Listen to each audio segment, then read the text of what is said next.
Welcome to Finnegan's Fireside Tales. Today we will be reading The Premature Burial by Edgar Allan Poe. There are certain themes of which the interest is all-absorbing, but which are too entirely horrible for the purposes of legitimate fiction. These the mere romanticist must eschew if he do not wish to offend, or to disgust. They are with propriety handled, only when the severity and majesty of truth sanctify and sustain them. We thrill, for example, with the most intense of pleasurable pain, over the accounts of the passage of the Beresina, of the earthquake at Lisbon, of the plague at London, of the massacre of St. Bartholomew, or of the stifling of the 123 prisoners in the Black Hole at Calcutta. But, in these accounts it is the fact, it is the reality, it is the history which excites. As inventions, we should regard them with simple abhorrence. I have mentioned some few of the more prominent and august calamities on record, but in these it is the extent, not less than the character of the calamity which so vividly impresses the fancy. I need not remind the reader that, from the long and weird catalogue of human miseries, I might have selected many individual instances more replete with essential suffering than any of these vast generalities of disaster. The true wretchedness, indeed the ultimate woe, is particular, not diffuse. That the ghastly extremes of agony are endured by man the unit, and never by man the mass, for this let us thank a merciful God. To be buried while alive is, beyond question, the most terrific of these extremes which has ever fallen to the lot of mere mortality. That it has frequently, very frequently so fallen, will scarcely be denied by those who think. The boundaries which divide life from death are at best shadowy and vague. Who shall say where the one ends, and where the other begins? We know that there are diseases in which occur total cessations of all the apparent functions of vitality, and yet in which these cessations are merely suspensions, properly so called. They are only temporary pauses in the incomprehensible mechanism. A certain period elapses, and some unseen mysterious principle again sets in motion the magic pinions and the wizard wheels. The silver cord was not forever loosed, nor the golden bowl irreparably broken. But where, meantime, was the soul? Apart, however, from the inevitable conclusion a priori that such causes must produce such effects, that the well-known occurrence of such cases of suspended animation must naturally give rise, now and then, to premature interments.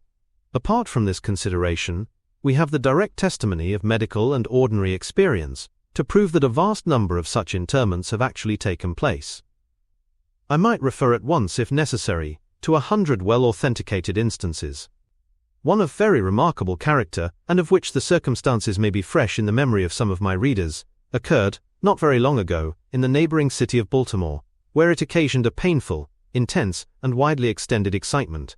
The wife of one of the most respectable citizens, a lawyer of eminence and a member of Congress, was seized with a sudden and unaccountable illness, which completely baffled the skill of her physicians. After much suffering she died, or was supposed to die. No one suspected, indeed, or had reason to suspect, that she was not actually dead. She presented all the ordinary appearances of death.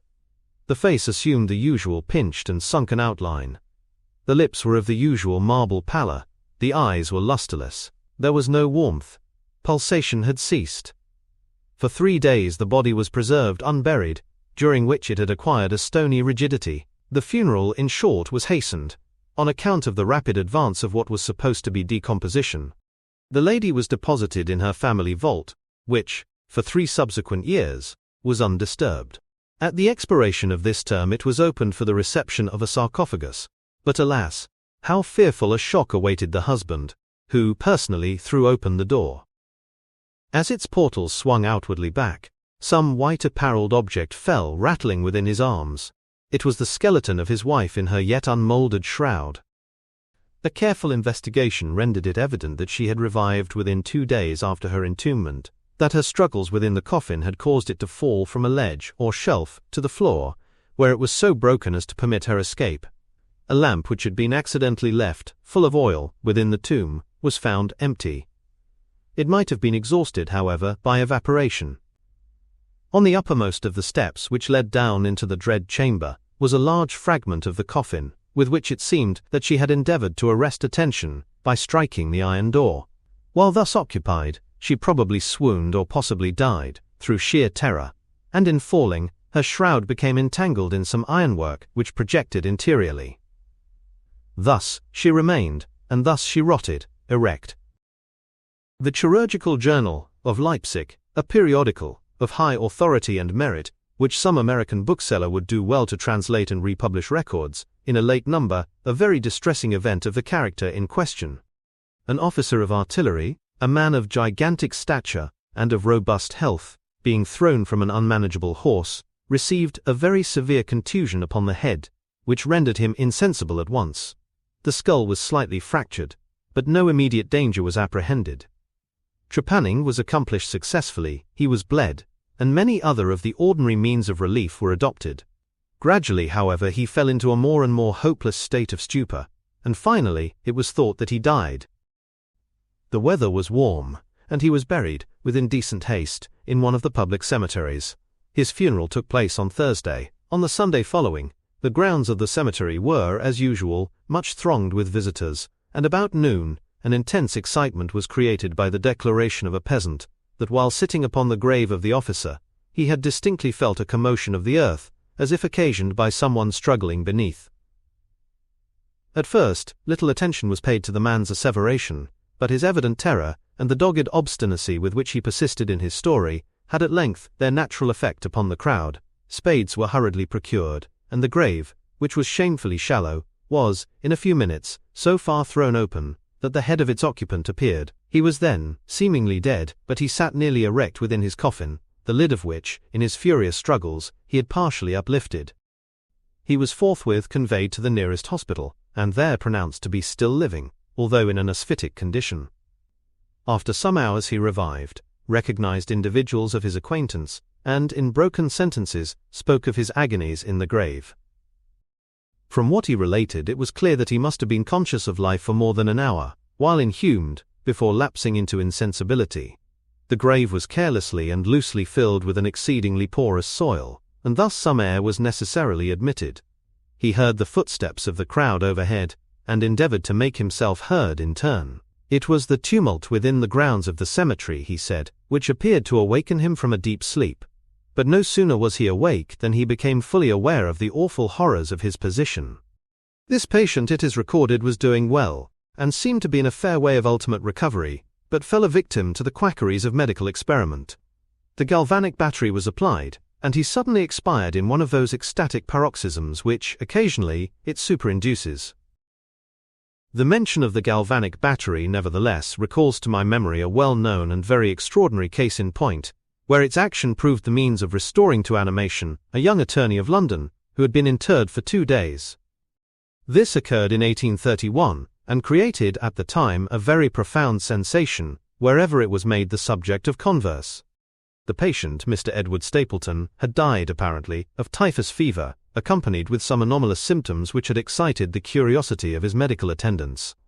Upon his seeming decease, his friends were requested to sanction a post-mortem examination, but declined to permit it. As often happens, when such refusals are made, the practitioners resolved to disinter the body and dissect it at leisure, in private. Arrangements were easily effected with some of the numerous corps of body-snatchers with which London abounds, and, upon the 3rd night after the funeral, the supposed corpse was unearthed from a grave 8 feet deep, and deposited in the operating chamber of one of the private hospitals.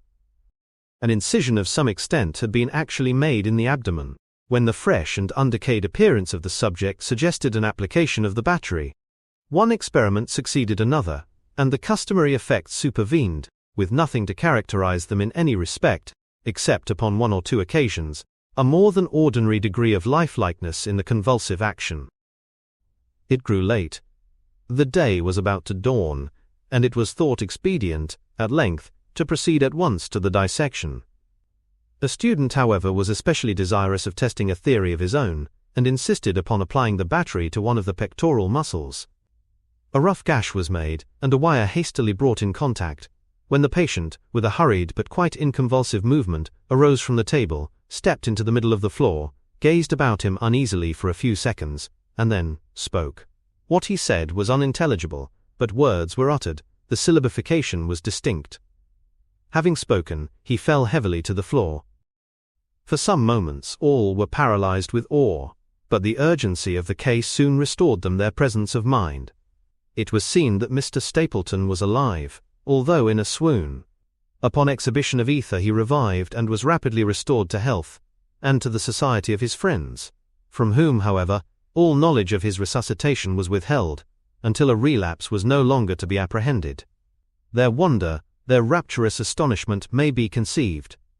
The most thrilling peculiarity of this incident, nevertheless, is involved in what Mr. S. himself asserts. He declares that at no period was he altogether insensible, that dully and confusedly he was aware of everything which happened to him, from the moment in which he was pronounced dead by his physicians, to that in which he fell swooning to the floor of the hospital. "I am alive," were the uncomprehended words which, upon recognizing the locality of the dissecting room, he had endeavored in his extremity to utter. It were an easy matter to multiply such histories as these, but I forbear, for indeed we have no need of such to establish the fact that premature interments occur. When we reflect how very rarely, from the nature of the case, we have it in our power to detect them, we must admit that they may frequently occur without our cognizance. Scarcely, in truth, is a graveyard ever encroached upon, for any purpose, to any great extent, that skeletons are not found in postures which suggest the most fearful of suspicions. Fearful indeed the suspicion, but more fearful the doom. It may be asserted without hesitation that no event is so terribly well adapted to inspire the supremeness of bodily and of mental distress as is burial before death. The unendurable oppression of the lungs, the stifling fumes of the damp earth, the clinging to the death garments, the rigid embrace of the narrow house, the blackness of the absolute night, the silence like a sea that overwhelms, the unseen but palpable presence of the conqueror worm, these things, with thoughts of the air and grass above, with memory of dear friends who would fly to save us if but informed of our fate, and with consciousness that of this fate they can never be informed, that our hopeless portion is that of the really dead, these considerations, I say, carry into the heart. We know of nothing so agonizing upon earth, we can dream of nothing half so hideous in the realms of the nethermost hell, and thus all narratives upon this topic have an interest profound, an interest nevertheless, which through the sacred awe of the topic itself, very properly and very peculiarly depends upon our conviction of the truth of the matter narrated. What I have now to tell is of my own actual knowledge, of my own positive and personal experience.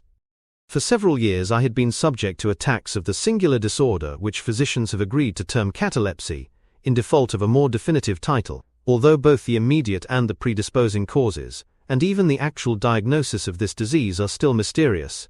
Its obvious and apparent character is sufficiently well understood. Its variations seem to be chiefly of degree.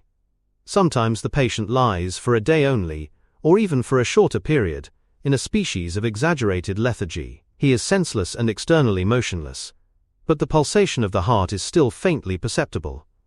Some traces of warmth remain, a slight color lingers within the center of the cheek, and, upon application of a mirror to the lips, we can detect a torpid, unequal and vacillating action of the lungs.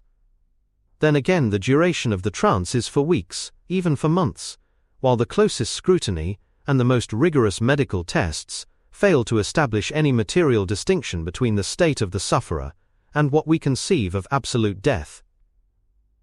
Very usually he is saved from premature interment, solely by the knowledge of his friends, that he has been previously subject to catalepsy, by the consequent suspicion excited, and above all, by the non-appearance of decay. The advances of the malady are luckily gradual.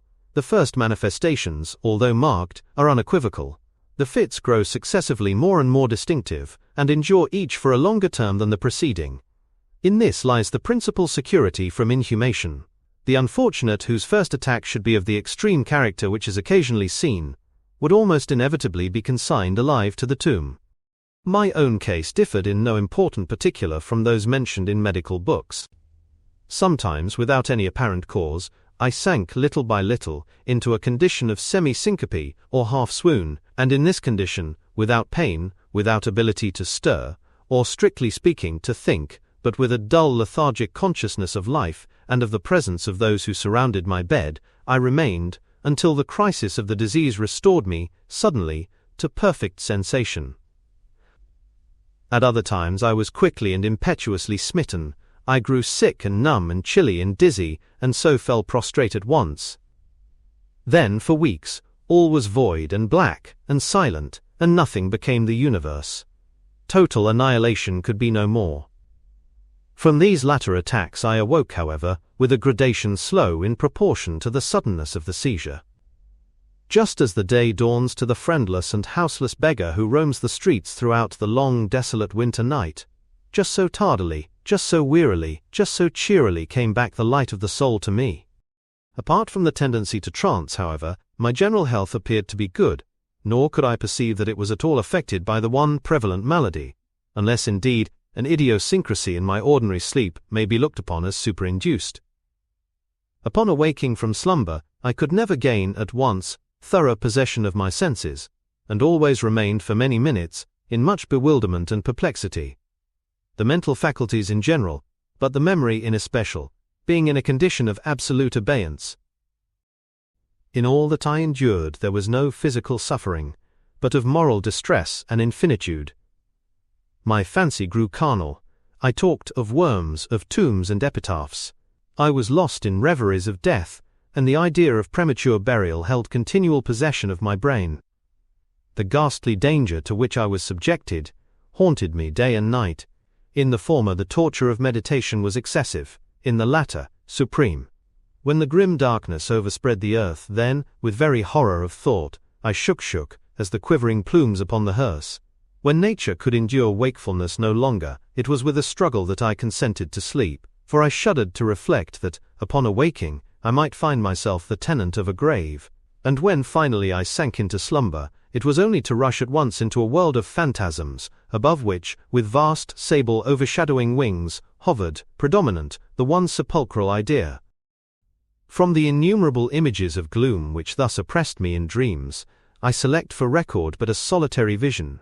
Methought I was immersed in a cataleptic trance of more than usual duration and profundity. Suddenly there came an icy hand upon my forehead, and an impatient, gibbering voice whispered the word, "Arise!" within my ear. I sat erect. The darkness was total. I could not see the figure of him who had aroused me. I could call to mind neither the period at which I had fallen into the trance, nor the locality in which I then lay. While I remained motionless, and busied in endeavors to collect my thoughts, the cold hand grasped me fiercely by the wrist, shaking it petulantly, while the gibbering voice said again, "Arise, did I not bid thee arise?" "And who," I demanded, "art thou?" "I have no name in the regions which I inhabit," replied the voice mournfully. "I was mortal, but am fiend. I was merciless, but am pitiful. Thou dost feel that I shudder. My teeth chatter as I speak, yet it is not with the chilliness of the night without end. But this hideousness is insufferable. How canst thou tranquilly sleep? I cannot rest for the cry of these great agonies. These sights are more than I can bear. Get thee up, come with me into the outer night, and let me unfold to thee the graves. Is not this a spectacle of woe? Behold!" I looked, and the unseen figure, which still grasped me by the wrist, had caused to be thrown open the graves of all mankind, and from each issued the faint phosphoric radiance of decay, so that I could see into the innermost recesses, and there view the shrouded bodies in their sad and solemn slumbers with the worm. But alas, the real sleepers were fewer, by many millions, than those who slumbered not at all, and there was a feeble struggling, and there was a general sad unrest, and from out the depths of the countless pits there came a melancholy rustling from the garments of the buried, and, of those who seemed tranquilly to repose, I saw that a vast number had changed, in a greater or less degree, the rigid and uneasy position in which they had originally been entombed, and the voice again said to me, as I gazed, is it not a pitiful sight?" But before I could find words to reply, the figure had ceased to grasp my wrist, the phosphoric lights expired, and the graves were closed with a sudden violence, while from out them arose a tumult of despairing cries, saying again, "Is it not, O God, is it not a very pitiful sight?" Fantasies such as these, presenting themselves at night, extended their terrific influence far into my waking hours. My nerves became thoroughly unstrung, and I fell a prey to perpetual horror. I hesitated to ride, or to walk, or to indulge in any exercise that would carry me from home. In fact, I no longer dared trust myself out of the immediate presence of those who were aware of my proneness to catalepsy, lest, falling into one of my usual fits, I should be buried before my real condition could be ascertained. I doubted the care, the fidelity of my dearest friends. I dreaded that, in some trance of more than customary duration, they might be prevailed upon to regard me as irrecoverable. I even went so far as to fear that, as I occasioned much trouble, they might be glad to consider any very protracted attack as sufficient excuse for getting rid of me altogether. It was in vain they endeavored to reassure me by the most solemn promises. I exacted the most sacred oaths that under no circumstances they would bury me until decomposition had so materially advanced as to render farther preservation impossible, and even then my mortal terrors would listen to no reason, would accept no consolation. I entered into a series of elaborate precautions. Among other things, I had the family vault so remodeled as to admit of being readily opened from within. The slightest pressure upon a long lever that extended far into the tomb would cause the iron portals to fly back. There were arrangements also for the free admission of air and light, and convenient receptacles for food and water, within immediate reach of the coffin intended for my reception. This coffin was warmly and softly padded, and was provided with a lid, fashioned upon the principle of the vault door, with the addition of springs so contrived that the feeblest movement of the body would be sufficient to set it at liberty. Besides all this, there was suspended from the roof of the tomb a large bell, the rope of which, it was designed, should extend through a hole in the coffin, and so be fastened to one of the hands of the corpse. But alas, what avails the vigilance against the destiny of man? Not even these well-contrived securities sufficed to save from the uttermost agonies of living inhumation a wretch to these agonies foredoomed.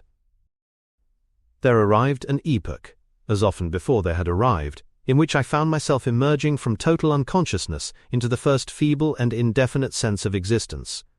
Slowly, with a tortoise gradation, approached the faint grey dawn of the cycle day, a torpid uneasiness, an apathetic endurance of dull pain, no care, no hope, no effort, then, after long interval, a ringing in the ears, then, after a lapse still longer, a pricking or tingling sensation in the extremities, then a seemingly eternal period of pleasurable quiescence, during which the awakening feelings are struggling into thought, then a brief re-sinking into nonentity, then a sudden recovery.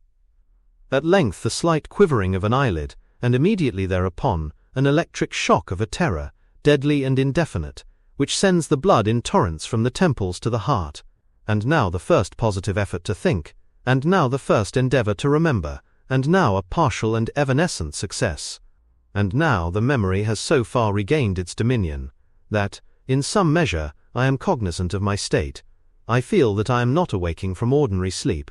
I recollect that I have been subject to catalepsy, and now, at last, as if by the rush of an ocean, my shuddering spirit is overwhelmed by the one grim danger, by the one spectral and ever-prevalent idea. For some minutes after this fancy possessed me, I remained without motion.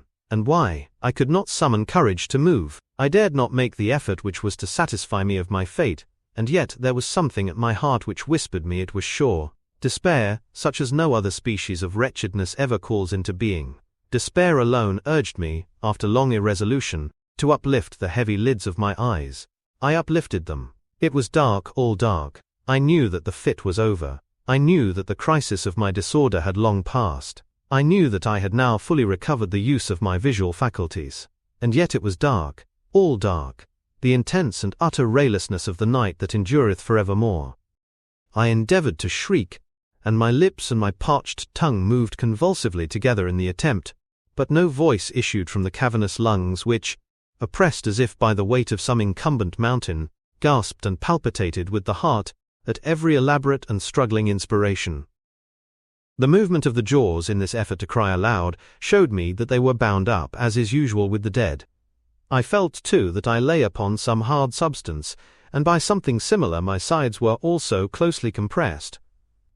So far, I had not ventured to stir any of my limbs, but now I violently threw up my arms, which had been lying at length with the wrists crossed. They struck a solid wooden substance, which extended above my person at an elevation of not more than 6 inches from my face. I could no longer doubt that I reposed within a coffin at last. And now, amid all my infinite miseries came sweetly the cherub hope, for I thought of my precautions. I writhed and made spasmodic exertions to force open the lid. It would not move. I felt my wrists for the bell rope. It was not to be found. And now the comforter fled forever, and a still sterner despair reigned triumphant, for I could not help perceiving the absence of the paddings which I had so carefully prepared. And then, too, there came suddenly to my nostrils the strong peculiar odor of moist earth. The conclusion was irresistible. I was not within the vault. I had fallen into a trance while absent from home, while among strangers, when or how, I could not remember, and it was they who had buried me as a dog, nailed up in some common coffin, and thrust, deep, deep and forever, into some ordinary and nameless grave. As this awful conviction forced itself thus into the innermost chambers of my soul, I once again struggled to cry aloud. And in this second endeavor I succeeded. A long, wild and continuous shriek or yell of agony resounded through the realms of the subterranean night. "Hello, hello there," said a gruff voice in reply. "What the devil's the matter now?" said a second. "Get out of that," said a third. "What do you mean by yowling in that air kind of style like a cattymount?" said a fourth. And hereupon I was seized and shaken without ceremony, for several minutes, by a junto of very rough-looking individuals. They did not arouse me from my slumber, for I was wide awake when I screamed, but they restored me to the full possession of my memory. This adventure occurred near Richmond, Indiana, Virginia. Accompanied by a friend, I had proceeded, upon a gunning expedition, some miles down the banks of James River. Night approached, and we were overtaken by a storm. The cabin of a small sloop lying at anchor in the stream, and laden with garden mold, afforded us the only available shelter. We made the best of it, and passed the night on board. I slept in one of the only 2 berths in the vessel, and the berths of a sloop of 60 or 70 tons need scarcely be described. That which I occupied had no bedding of any kind. Its extreme width was 18 inches, the distance of its bottom from the deck overhead was precisely the same. I found it a matter of exceeding difficulty to squeeze myself in. Nevertheless, I slept soundly, and the whole of my vision, for it was no dream and no nightmare, arose naturally from the circumstances of my position, from my ordinary bias of thought, and from the difficulty, to which I have alluded, of collecting my senses, and especially of regaining my memory, for a long time after awaking from slumber.